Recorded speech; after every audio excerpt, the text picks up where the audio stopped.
And we'll start in verse 6. We're going to look at the passage that we read in our scripture reading, 2 Corinthians 4, verse 6. You know, long ago in the city of Corinth, if you had a copper or two, you could go into the marketplace there and you could buy a pottery lamp. These were made of clay. How many of you had the chance to make something out of clay? If you have, you know that it's a very fragile material. It shatters really easily when it's dropped. If you put much weight on it, it'll crack. And if you press too hard on it, you're going to break it. Back to the pottery lamps. Yes, they were cheap, and yes, they could break easily. But that didn't really matter, because you see what the Corinthians could do with them was invaluable. You could put oil in a pottery lamp and light your entire house at night. And it's interesting that Paul uses this analogy, the analogy of a clay vessel, to describe our bodies. Let's read the passage again just to put it in our minds. 2 Corinthians chapter 4, verses 6 through 11.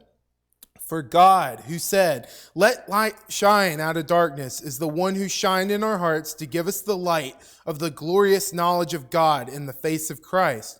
But we have this treasure in clay jars, so that the extraordinary power belongs to God and does not come from us. We are experiencing trouble on every side, but are not crushed. We are perplexed, but not driven to despair. We are persecuted, but not abandoned. We are knocked down, but not destroyed. Always carrying around in our body the death of Jesus, so that the life of Jesus may also be visible in our body. For we who are alive are constantly being handed over to death for Jesus' sake, so that the life of Jesus may also be made visible in our mortal body.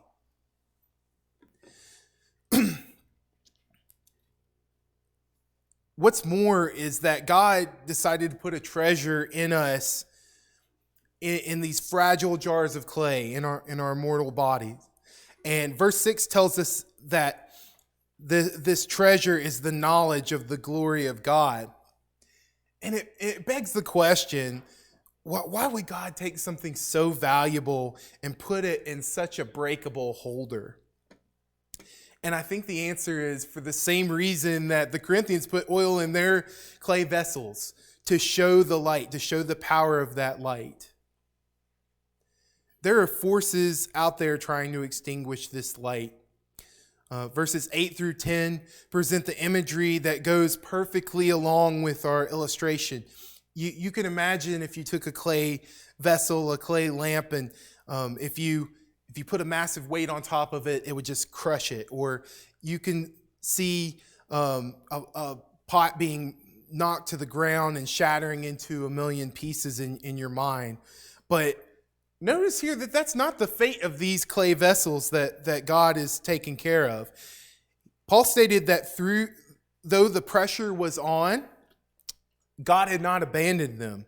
Through God, they were going to be able to face the challenges that they had. They were not crushed or broken spiritually speaking, despite all the things that they faced. You know, brethren, I think we need to understand it's not if we're going to suffer, it's when we're going to suffer. We're going to go through some things in this life that are going to put us on the verge of breaking. There's going to be a time in your life, if not multiple times, where that happens. And we know, looking at earlier in the passage, that Satan's behind it. If we look in verse 4, it talks about Satan being the god of this age, and that's an appropriate term for him, that he rules here on earth in some senses in the physical realm. But we have God to help us face that adversity. And verse 11 tells us what our responsibility is in the face of that adversity. It says, "For we who are alive are constantly being handed over to death for Jesus' sake, so that the life of Jesus may also be made visible in our mortal body." No matter what we face, we have to keep shining the light forth, the light of Jesus forth. We've been given such an amazing treasure to keep in an unworthy body. And my prayer for us all tonight is that we keep our lights burning to illuminate this dark world no matter what we face. Tonight we've spoken about the fragility of our clay vessels. James 4:14 tells us that we can't even bank on seeing tomorrow and that our life is like a vapor. That's why it's important for us to not wait. If you know that you need to obey the gospel tonight or make correction for wrongdoing or simply need our prayers, we stand ready to assist you. Come now as we stand and sing.